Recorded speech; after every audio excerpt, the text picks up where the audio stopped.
Pessoal, então vamos lá.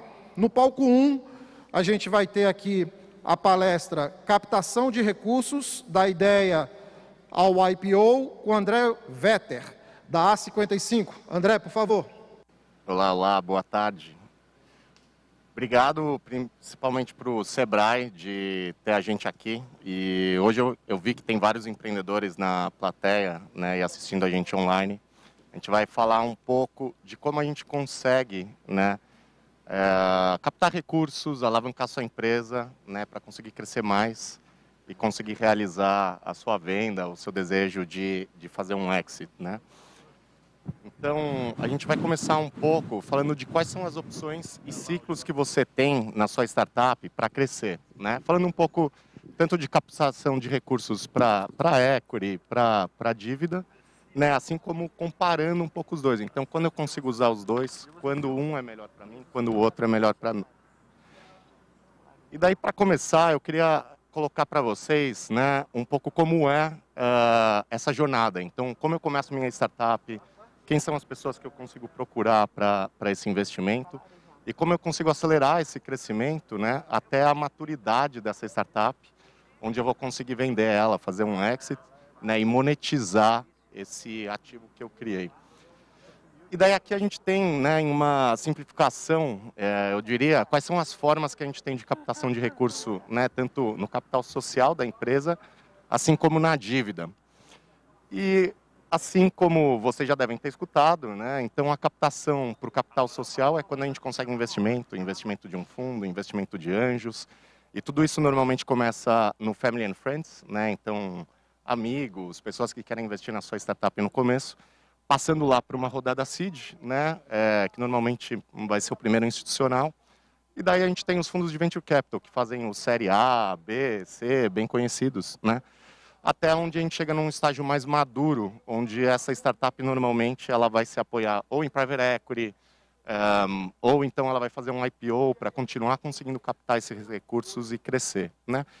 E do lado da dívida, essa alavancagem, ela ajuda nesse crescimento, né? Ajuda, como o nome fala, essa alavancagem, ela ajuda essa empresa a alavancar o crescimento. E durante essa jornada tem várias opções também de como você consegue capturar, né, investimento, dívida, para você conseguir crescer mais. E hoje, no mercado brasileiro, a gente tem algumas opções, na verdade, né, de como a gente consegue captar recursos para uma startup. Então, o crédito bancário é algo mais voltado a empresas tradicionais, geradoras de caixa, empresas que normalmente têm garantia para dar, né?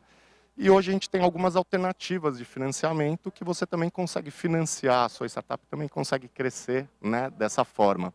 Que é o Venture Debt, por exemplo, que algumas pessoas já devem ter escutado, né, que muitas empresas que têm dinheiro de Venture Capital fazem, mas também tem outros tipos de dívida que a gente vai explicar aqui no curso dessa apresentação.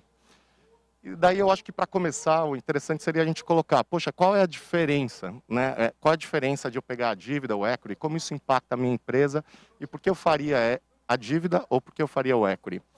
E acho que tudo começa, né, por que eu captaria um investidor, né, e o que isso impacta na minha empresa, quando eu consigo um investimento de um anjo, de um family friends, né, o que isso significa. Então, esse investimento, ele, como você vai captar um investidor, né, que vai ser sócio seu, ele vai afetar a governança. Então, normalmente vão ter mais pessoas decidindo na sua empresa, vai ter um conselho depois estruturado, principalmente nas etapas mais institucionais, que é quando você capta com venture capital, e que participa de um board, né? E do lado da dívida, obviamente, você não tem isso, então você não tem aquele capital que muitas vezes a gente chama, né, de capital inteligente, que alguém consegue sentar na mesa e te ajudar, na verdade, nessa trajetória a captar mais recursos, fazer networking. Então, acho que a primeira diferença começa por ali. E daí a outra diferença é qual o custo disso, né? Então, como eu pago por esse investimento, seja lá pela dívida ou seja lá pelo equity. Então, a dívida normalmente, como todos sabem, é algo que você vai acabar pagando no curso da empresa. Então, a empresa ela vai gerando caixa a algum momento e ela consegue, né, ir repagando essa dívida, repagando essa alavancagem. E o equity, né? Então, quando você capta um investidor, O que acontece que normalmente é na saída, então na venda desse ativo, que esse investidor também vai monetizar, também vai ganhar dinheiro, e com isso você vai acabar pagando pelo investimento que ele fez para você. E falando um pouco de custo, então normalmente a dívida tem um custo então mais conhecido, né? Você tem a taxa de juros, o prazo, sabe o valor da parcela, e o equity, o investimento que alguém faz na sua empresa, você não sabe qual vai ser o seu exit, qual vai ser o seu valuation, é um capital de risco, então você tem menos ideia desse custo, mas você não se preocupa tanto com ele durante esse momento inicial da jornada, porque ele só vai aparecer depois, né? Então, realmente, no caso de uma venda dessa startup. E daí, obviamente, quando você recebe o recurso de um anjo, de um fundo, ele acaba fazendo um valuation, então marca essa empresa a mercado, que também tem uma importância, uma relevância, né? Você conseguir falar, poxa, a empresa vale tanto, e ele precisa dessa avaliação, né? E em compensação, a dívida não. Então, em muitos momentos, quando a startup, por exemplo, ela está sendo avaliada, você pode ter tantos valuations muito bons, né? E valuations que não são tão legais. E daí, muitas vezes, a dívida pode fazer sentido porque você fala, né? Puxa, então eu não vou vender a empresa tão barato ou captar recurso aqui. Eu prefiro andar um pouco mais e ver se depois, por exemplo, um investidor gostaria de pagar mais pela minha startup. E a dívida, principalmente quando ela é bancária, né? Ela pode afetar o seu credit score, que isso vai influenciar, por exemplo, se você não conseguir pagar ou tiver alguma dificuldade, ou quando for pedir serviços bancários, etc., ela pode mostrar que o seu credit score, né, abaixou, ou então que você está alavancado, que você tem dívida, e daí você tem menos capacidade de buscar as próximas dívidas. Isso acontece mais com crédito tradicional, mas nas opções que a gente vai passar por aqui, né, principalmente quando você faz essa captação com fintechs e novas modalidades de crédito, acaba não afetando o credit score. E daí tem a questão do tempo, né, da diligência. Então, todo investidor ele vai fazer uma diligência na sua empresa que passa por vários pontos. E normalmente, quando você faz dívida, essa diligência, esse prazo acaba sendo menor. Isso é muito porque você não precisa entender do produto, para quem essa empresa vai ser vendida, você não precisa olhar tantos pontos. Quem é o time que está rodando aquela empresa, você vai olhar muito mais para a performance financeira dessa empresa, para a tração e capacidade de pagamento dela. E daí, falando agora, né, um pouquinho qual o caminho que você normalmente faz para conseguir crescer mais rápido? Captando novos investidores, o capital social, e depois eu vou passar pelo da dívida. Então, acho que isso é conhecido, né, em quem está em startup e tem o desejo de fazer investimento, né, de receber investimento de algum fundo, como funciona. Então, tudo começa normalmente com Family and Friends, né, e daí a gente vai subindo para alguns editais, aceleração, incubação, depois a gente vai ter os primeiros anjos, e depois você vai ter os fundos, que normalmente fazem os investimentos institucionais, e empresas mais late stage, normalmente você tem private equity, e daí depois o IPO, quando essa empresa se torna pública para captar recursos do público em geral. Falando um pouco do cenário, né? Então a gente está em um cenário de crescimento super avantajado na América Latina como um todo, e principalmente no Brasil, né, que é o maior mercado da América Latina para VCs, onde a gente tem aí, né, um crescimento exponencial até, tanto do número de deals, assim quanto do volume investido nessas startups da América Latina. Então tem sido um momento muito bom, apesar de pandemia e tudo o que aconteceu, né, nesse período, para conseguir captar investimento. Então o setor de tecnologia continua aquecido para a tecnologia. E falando um pouco de como é o ecossistema brasileiro, então quais são as empresas brasileiras que conseguem fazer esse investimento, os grupos de anjo, eu trago aqui no slide um material super legal, né, que a Júpiter fez em conjunto com a Anjos e VCs, onde a gente coloca mais ou menos qual é a diluição, então quantos por cento da empresa, na verdade, esses investidores compram em média, né? Qual é o ticket que eles colocam, então o tamanho do investimento que eles fazem nessa empresa, e normalmente qual os grupos que fazem isso. O que acho que é importante ressaltar é que cada um desses grupos ele tem uma tese. Então, algumas empresas, né, alguns fundos, eles só vão investir em negócio de Construtech, algumas só vão investir em software, algumas só vão investir em marketplace. E daí é interessante você entender qual é a tese, qual é o tipo de investimento que cada uma dessas empresas, grupos de anjo ou aceleradoras procuram, né? E passando para como é, na verdade, que esses investidores vão avaliar a minha startup. E acho que isso é um ponto importante para a gente entender, né? Poxa, como eles dão esse valuation para mim e como eu entendo quando eu consigo maximizar, né? Porque vale a pena, obviamente, captar quanto mais pagam pela sua startup. E em momento inicial, o que acontece normalmente, então os fundos mais early stage, mais de seed, aqueles fundos que trabalham mais com empresas, né? Que ainda tem uma atração muito pequena e ainda estão explorando um product market fit, né? Eles vão usar normalmente um modelo de scorecard. O que é isso? Nada mais é do que, basicamente, uma planilha ou uma matriz, né? Onde você vai avaliar alguns pontos da startup. Então, puxa, quem é o time empreendedor dessa startup? Qual o tamanho do mercado que essa startup está atuando? Né? Qual é a oportunidade que eu tenho aqui? E daí eles dão notas, na verdade, para isso e chegam num modelo de valuation a partir dessas notas. O que é muito usado, né, na indústria de SaaS, por exemplo, ou marketplace. Então, quando você olha também para redes sociais, então, quando falam, qual é o valuation do Facebook? Eles vão precificar normalmente, tem tantos usuários, cada usuário vale tanto, né? Qual é o valor do WhatsApp? Tem tantos usuários, o usuário vale tanto. Então, eles têm essa comparação por múltiplos. E em SaaS é normal, então, em empresas que têm um modelo de assinatura, receita recorrente, é normal que você vai ver um múltiplo, por exemplo, de 4, 5, 6 vezes a receita dessa empresa, né? E a gente vai mostrar aqui, normalmente, o que é, né, esses múltiplos que o cenário brasileiro paga, por exemplo, para uma empresa que tem esse modelo de assinatura. E daí, por último, que é super utilizado também, é um modelo de conta de chegada. Então, o investidor ele vai tentar entender qual o valor que esse negócio pode ter lá na frente, então qual o valor que ele pode extrair disso no momento que ele vai fazer o exit da venda, seja lá daqui 5, 6, 7, 10 anos, que normalmente é o prazo de um fundo, né? E ele vai olhar, então, qual é a taxa de retorno que ele gostaria de ter, né? Então, qual é o múltiplo que ele vai conseguir desse investimento. Ele vai fazer uma conta de trás para frente. Então, ele vai falar, puxa, eu acho que essa empresa pode valer 1 bi, né? E daí eu tenho tantos anos, eu vou fazer essa conta de trás para frente para saber o quanto eu posso pagar, qual é o valuation dessa empresa pós-money.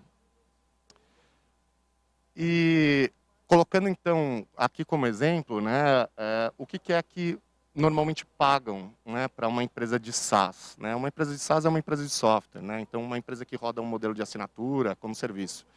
E aqui no mercado brasileiro você tem lá uma média, né? Acho que dependendo da rodada varia um pouco, mas que vai de 4 a 6 vezes o ARR que essa empresa tem, né? E daí o grau de diluição aqui a gente tem nessas rodadas, né? As primeiras rodadas, e normalmente o Series A, são as rodadas que mais diluem. Então as rodadas onde você mais precisa dar o capital social da empresa para conseguir esse recurso. Então, as primeiras rodadas, normalmente, são as mais caras, né? E aqui são outras opções que a gente tem de investimento também em equity. Então, a gente tem várias plataformas, na verdade, onde a gente tem, por exemplo, investidores anjos, fundos de CVC, que é uma opção bacana, o Venture Capital. Então, ele não é simplesmente um investidor puramente financeiro. O investidor de CVC, que é um fundo, normalmente, né, ou uma entidade de uma corporação, ele tem outros interesses lá que podem ser legais para você. Principalmente se ele tem um alinhamento com a sua tese. Então, por exemplo, se você faz alguma coisa, né, para o setor de aviação, aéreo, talvez seja legal você falar com o CVC da Embraer, que pode te fazer pontes, conexões, te dar clientes e fazer negócios com esses CVCs. Então, hoje é um mercado que cresceu bastante, vale a pena olhar, e eles têm lá outras, né, questões que eles olham para a empresa, que não é só o quanto dinheiro eu posso tirar disso num exit, mas também qual o valor que isso pode trazer para o meu negócio, para a minha corporação hoje. A gente tem o crowdfunding, que nada mais é do que um investimento também de pessoas, né, onde você consegue colocar a sua startup numa plataforma e captar recursos para conseguir fazer uma rodada. E é algo bem interessante porque a gente tem uma legislação da CVM aí que está vindo e que ela vai conseguir, na verdade, muito provavelmente, você tornar, né, esse investimento de crowdfunding um investimento onde depois esses investidores vão continuar conseguindo transacionar suas ações. E agora a gente vai falar um pouco do caminho da dívida e principalmente como isso se contrasta, né, com o equity, como eles são, na verdade, complementares. Então, como um pode ajudar o outro. E até falando como os fundos olham isso, né? Então, como o VC, como seu investidor anjo, deve olhar para esse caminho. E daí, falando de alavancagem, dívida, a gente hoje tem diversas opções com maior ou menor flexibilidade, onde o custo dessa dívida ela vai ser maior ou menor. Então, a gente tem, de um lado extremo, os conversíveis, né, que é, por exemplo, um mútuo conversível, que é um instrumento que normalmente um anjo usa, né, ele está nesse lado. Na verdade, ele é uma dívida conversível em ações, né, e assim como é também, por exemplo, um venture debt, que nada mais é do que um empréstimo, mas que também tem um componente onde aquela empresa ela vai pegar um pedaço da participação da sua empresa, né, então, ou via opções, ou via uma linha de performance, para conseguir, na verdade, ter uma rentabilidade maior. E do outro lado está uma linha de capital de giro mais simples, que é mais travada, não tem tanta flexibilidade, mas também é mais barata. E daí por que para startup, né? Puxa, eu nunca escutei falar disso, o que é dívida para startup? Então, principalmente na América Latina, no Brasil, isso ainda é mais desconhecido, né? Mas em um mercado mais maduro, que nem os Estados Unidos, né? Isso é muito comum. E principalmente as startups mais maduras, elas utilizam muito da dívida para conseguir crescer mais rápido, sem precisar dessa diluição, e para conseguir manter a participação acionária, tanto dos investidores quanto dos fundadores, então tanto dos fundos que entraram nessa startup, quanto dos próprios fundadores. E hoje existem algumas opções, né, que essas empresas conseguem usar, tanto para conseguir complementar esse investimento societário, assim como existe muita startup hoje que ela decide ser bootstrap para sempre, né? Então nunca captar um investimento, e ela consegue sim se alavancar, então ela consegue esse investimento via dívida para acelerar o crescimento até chegar num exit, num IPO. Então é muito comum, principalmente nos Estados Unidos, você ter, por exemplo, startups que são startups muito boas, que têm muita oferta de investimento, mas que decidem, na verdade, ser bootstrap, né? Então não terem outros investidores e andar nesse caminho da dívida. E aqui são exemplos que eu estou dando que existem no mercado brasileiro, né? Então que a gente consegue utilizar para startups e que já estão rodando, né? Então alguns há mais tempo e outros há menos tempo. E acho que a grande diferença aqui, ela também está em se você tem um capital institucional, um capital de um VC, ou se você ainda está rodando um modelo bootstrap, né? Então algumas dessas dívidas, elas são atreladas a esse investimento, elas são atreladas à sua questão de valuation, e elas precisam disso, e já outras elas podem ser para uma empresa que é 100% bootstrap, que não pretende captar, ou que ela está bem do jeito que está, né? Mas ela quer acelerar o crescimento, quer vender mais, quer crescer mais rápido. E eu vou abordar elas aqui para vocês, né? Antes, colocando outros tipos também de alavancagem que não estão naquele quadro e que existem também, obviamente, no mercado brasileiro, que é o P2P Lending, né? Que nada mais é do que plataformas também de investimento, assim como no crowdfunding, onde você consegue pedir um empréstimo e pessoas vão conseguir financiar você. Normalmente, pessoas físicas vão conseguir financiar você, né? Assim como o empréstimo tradicional bancário, né? O banco, normalmente, ele não entende muito uma startup porque não tem garantia, né? Mas ele também dá empréstimo e se você tem, né, ou garantia, ou se você tem, então, fluxo de caixa adequado, dá para procurar uma linha num banco que normalmente são linhas relativamente baratas, tá? Frente a, por exemplo, essas outras opções. E a gente tem crédito direcionado, e aqui certamente a opção mais barata que tem de alavancagem de dívida de captação de recurso que a gente tem no mercado, né, são créditos direcionados do governo, onde você pode pegar com o BNDES, a FINEP, por exemplo, e eles vão ajudar principalmente P&D. Então, são linhas direcionadas para, por exemplo, desenvolvimento, pesquisa, e que muitas vezes você nem precisa retornar o capital. Então, ele não tem um retorno financeiro, tá? Então, você recebe o dinheiro para conseguir investir em P&D sem precisar devolver esse capital. Falando agora do Venture Debt, que eu acho que é a opção mais conhecida de dívida para startup aqui no mercado brasileiro, hoje a gente já tem lá para uns 6, 7 players que estão fazendo Venture Debt ativamente aqui no Brasil. Ele é uma dívida conversível, então ele é muito usado para quem já captou um recurso de um VC, então quem já tem esse recurso de algum investidor. E daí ele, na verdade, é uma dívida híbrida, onde em um pedaço você tem uma taxa de juros, então você tem que pagar uns juros, mas a grande maioria, né, desse capital está atrelado a uma pequena participação societária, ou então ao seu valuation, e você repaga normalmente o Venture Debt quando você está fazendo a próxima rodada. Então ele funciona muito bem para complementar uma rodada ou para dar um boost nessa empresa para ela conseguir ter mais runway, conseguir andar mais, né? Conseguir vender mais, crescer mais antes de pegar a próxima rodada. Então você vai conseguir na próxima rodada provavelmente um valuation maior, se tudo der certo. E daí com isso você vai pagar essa dívida, né? Então, é um jeito de diluir bem menos os empreendedores, né? E que é atrelado normalmente às empresas que têm esse interesse de fazer rodadas de captação. Aqui eu tenho uma figura, principalmente de como ele é nos Estados Unidos, né? Então, o mercado americano, aqui no Brasil a gente não tem muito dado de Venture Debt, porque ele é muito recente até. Mas, em relação ao mercado americano, o Venture Debt é mais ou menos uns 15% do que é o mercado de VC, eu acho que vale a pena dizer. Então, ele é mais comum para startups que estão depois do Series A e B, né? Mas hoje ele é bem relevante e as linhas elas são bem grandes, né? Então, aqui são somente alguns dos players que existem lá nos Estados Unidos. E aqui, por exemplo, algumas das empresas. Então, a gente tem lá a Brex, que também é uma empresa de brasileiros, por exemplo, que pegou pré-Covid 300 milhões em Venture Debt, né? Pegou mais Venture Debt do que pegou, por exemplo, investimento em equity, a Eventbrite, que vocês também devem conhecer com o Covid, e isso daqui para colocar o quê?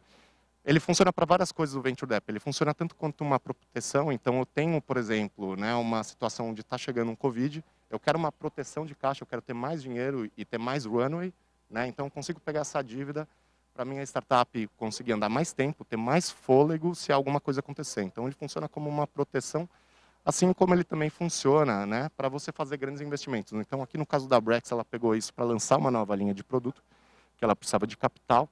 Então, ele funciona também para você pegar outras linhas de produto, ou conseguir alavancar, enfim, em cima do resultado que você já tem. E daí, o que as empresas normalmente acham, né, disso, de Venture Debt, né? Porque isso é uma pergunta que muitos me fazem, assim, pô, mas o fundo vai gostar disso? E o que os empreendedores acham? A grande maioria dos empreendedores, assim como os fundos, né? Isso é uma pesquisa americana, ele acha muito favorável para a startup ter essa alavancagem. E aqui no Brasil, como eu falei, né, já tem alguns fundos que fazem isso, a gente também acaba fazendo isso. Então, é uma opção viável para quem quer captar recursos de equity, né, capital social. E aqui eu vou falar do Revenue Based Finance, que nada mais é do que uma linha, né, que é baseado na sua receita, que hoje é mais conhecida para quem tem ponto de venda, loja, etc., em um produto parecido, né, que é para merchants, que aqui no Brasil você tem tanto, por exemplo, a Stone, quanto o Mercado Livre fazendo, e para explicar melhor, nada mais é do que, eu diria, um sócio da sua startup no faturamento. Então, ele não vira um sócio, né, na questão do capital social, mas ele vai pegar uma porcentagem do seu faturamento até você repagar essa linha. Então, por exemplo, uma lojinha que vende lá e ela tem uma sazonalidade, ou você tem um e-commerce, ou você tem uma empresa de software, né, que de vez em quando vende mais, vende menos, é uma opção viável porque ela não tem parcela fixa. Então, você vai pagar, por exemplo, 5, 10, 15, 20% da sua receita até você amortizar a linha. E ela não tem a data de vencimento também, normalmente. Então, pode ser que você demore mais para pagar ou menos para pagar. Então, ela é uma linha flexível, né, e também um pouco mais cara, dada essa flexibilidade, mas onde você consegue alavancar o crescimento. Então, se você precisa investir mais em marketing, em venda, né, você consegue fazer isso e você vai pagar um pedaço dessa receita de volta para conseguir esse investimento. E daí é algo que explodiu assim no mercado americano e na Europa. Então tem muita empresa, muita startup que hoje roda simplesmente nesse modelo de negócio, né? Então, ao invés de ela captar investimentos, ela consegue essa alavancagem via essas empresas que fazem esse tipo de investimento. Aqui no Brasil a gente também faz isso, né? E se você, enfim, tem uma loja, um e-commerce, por exemplo, a Stone, Mercado Livre, fazem algo parecido também. E daí você consegue pegar essas linhas e ir crescendo. Então, fazer pequenos investimentos que você precisa e você vai pagando com um pedaço da sua receita. Daí aqui a linha de MRR, né, que é algo também que existe há 30 anos no mercado americano. Aqui no Brasil já tem 2, 3 casas que estão fazendo, que é muito interessante para quem tem um modelo de assinatura. E por quê? Né? Eu acho que qualquer pessoa que está numa startup aqui que roda em modelo de assinatura, entende que a necessidade de caixa é muito grande. E quanto mais você cresce, ela é maior. Porque o que acontece? A assinatura, você tem um CAC, né? Então você adquire um cliente, faz marketing, trabalha seu time de vendas, para conseguir adquirir um cliente, só que ele vai te pagar mensalidades. Então você tem que ter todo esse custo na frente, e essas mensalidades você vai pegando com o tempo. E o que acontece é, se você tem vários clientes e está acelerando, você vai ter que gastar mais para aquisição de cliente, e você vai embarrigar mais, significando que você vai precisar de mais capital de giro para conseguir continuar adquirindo clientes enquanto você vai fechando contratos. E é muito comum eu ver no mercado startups que têm, por exemplo, eu estou parando de crescer porque eu não tenho mais dinheiro para vender mais, né? Então eu preciso esperar o dinheiro retornar aqui das minhas mensalidades antes de começar a investir mais. Não, né? Então hoje existe a opção, você consegue, por exemplo, falar, puxa, eu consigo fechar 20, 30 clientes se eu investir aqui. Então se você sabe, né, mais ou menos qual é o seu unit economics, o quanto você gasta para aquisição, você sabe mais ou menos qual é o LTV que você tem, né, o ciclo de vida do seu cliente, o quanto ele paga numa base mensal, dá para você fazer uma conta e ver se vale a pena você pegar um investimento para conseguir financiar esse capital de giro. E o que a linha de MRR faz, ela alavanca seu MRR. Então, basicamente, né, por exemplo, para a gente alavanca de 3 a 6 meses o MRR. Então, nada mais seria do que, se você faturar 100, a gente vai dar até 300 ou 600 mil reais para a empresa, né? E à medida que o MRR vai subindo, ela vai conseguindo mais recursos para financiar todo esse ciclo de captação. Então, se você quer crescer rápido, né, e tem todo esse problema do modelo de assinatura, de receita recorrente, você consegue financiar esse crescimento via uma linha de MRR. E daí, colocando para vocês, né, o que seria a melhor escolha. Então, o que eu escolho? Equity, dívida, qual dessas linhas eu escolho, né? E daí aqui eu vou dar, eu acho que primeiro, um exemplo para vocês de como eu consigo comparar, né, qual o benefício de eu conseguir a alavancagem para as minhas ações, né, pegando uma linha de crédito, e depois colocar para vocês qual o momento de eu decidir qual linha ou o que eu pego. Então aqui a gente está dando um exemplo onde é uma empresa, né, de software que fatura lá 330 mil por mês, recorrente, está aumentando esse faturamento 10 mil por mês, né, então um exemplo básico aqui, e ela queima 160 mil reais por mês. Né? Então, por exemplo, uma empresa que recebeu investimento está queimando isso, mas está crescendo lá, os 40% ao ano. E ela foi avaliada em 6 vezes o múltiplo de receita dela, lá que eu falei. Né? Então, normalmente o fundo dá um múltiplo de receita, 6 vezes, por exemplo, faturamento anual é o que ele pagou. Essa empresa, basicamente, a cada 10 mil novos em venda que ela faz, ela aumenta o valuation dela em 720 mil reais. Né?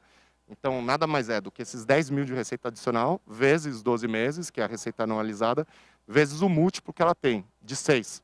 Então, a cada 10 mil reais que essa empresa vende a mais por mês, ela aumenta o valuation dela em 720 mil reais. E para financiar esse projeto, para ela continuar crescendo isso, ela está queimando 160 mil reais.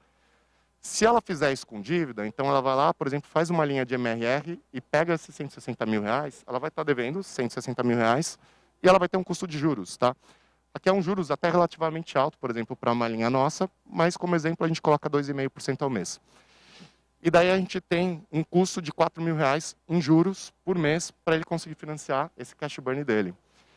E com isso, o que acontece? Essa empresa, então, ela gerou 720 mil reais de equity value, né? E ela está tendo que pagar 160 mil mais os 4 mil que ela tem de juros no mês. Então, o resultado em um mês, em equity, que ela gerou, menos o custo dessa dívida, gerou 556 mil reais de retorno para os acionistas. Né? Isso sem ela precisar ter se diluído adicionalmente. E daí, então, puxa, legal. Né? Esse exemplo eu consigo, então, acelerar, né, o meu crescimento com essa linha de MRR, mas para que eu vou precisar, quando eu vou precisar desse capital e por quê, né? Eu acho que o jeito mais simples de a gente ver para isso é, primeiro você tem que se perguntar por que você vai usar o dinheiro, né? Então você está usando esse dinheiro porque você precisa fazer desenvolvimento, você está usando esse dinheiro porque você tem projetos que têm um retorno incerto, puxa, daí dívida não é o melhor, porque assim, você vai fazer um desenvolvimento, lançar um novo produto, testar um product market fit, e você vai ficar devendo para algo que você vai ter que pagar depois, onde o retorno é muito incerto. Então, o melhor é talvez captar mesmo com um fundo. E do mesmo jeito, se você sabe quais são os economics, se você tem uma ideia, né, desse projeto, qual é o retorno dele, talvez a dívida faça mais sentido, porque você consegue colocar isso num Excel, né? Ah, então eu gasto tanto de CAC para adquirir tanto de MRR e o custo da dívida é tanto, então você consegue saber se você consegue pagar a dívida ou não. Em que estágio também. Então eu acho que startup muito inicial, que não tem nada de tração, dificilmente ela vai conseguir uma dívida, mas ela pode conseguir um family and friends, pode conseguir anjo, né? E daí tem outras considerações, que é assim, do equity versus a dívida, versus o como é que essa dívida é avaliada e como o fundo avalia você. Então, o fundo ele te dá um múltiplo, ele te dá um valuation, que pode ser bom, pode ser ruim. Se ele é muito bom, né, então se eu sou um software que estão me pagando 10 vezes receita, talvez valha a pena eu pegar esse investimento. Agora, se eles estão pagando 2 vezes receita, eles estão pagando baixo, né? Será que não vale a pena eu tentar mudar mais coisa, andar mais tempo, mudar alguma coisa do produto, ou pegar mais tração antes de tentar isso de novo, né?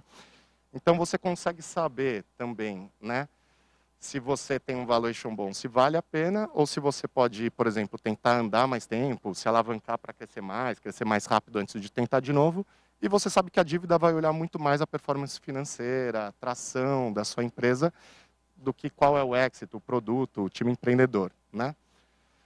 E daí colocando aqui quais são as opções de exit de uma startup, né? Então, depois de a gente ter feito essa jornada, conseguir ter tido essa alavancagem, crescido bastante a nossa startup, chega um momento onde a gente consegue monetizar todo esse trabalho que a gente fez, né? E daí o exit, a gente tem algumas opções, na verdade, de exit, né? Então, em estágios diferentes também. Então, você não precisa esperar a sua empresa fazer IPO, igual eu coloquei no título da palestra, para conseguir vender ela. Existem outros momentos de venda até bem cedo, tá? Então, até no mercado brasileiro, a gente tem exemplo de empresa que faturando 100 mil reais, ela conseguiu fazer exit por 50, 100 milhões de reais. Isso é muito mais por uma questão de tecnologia e produto, tá? Mas existe.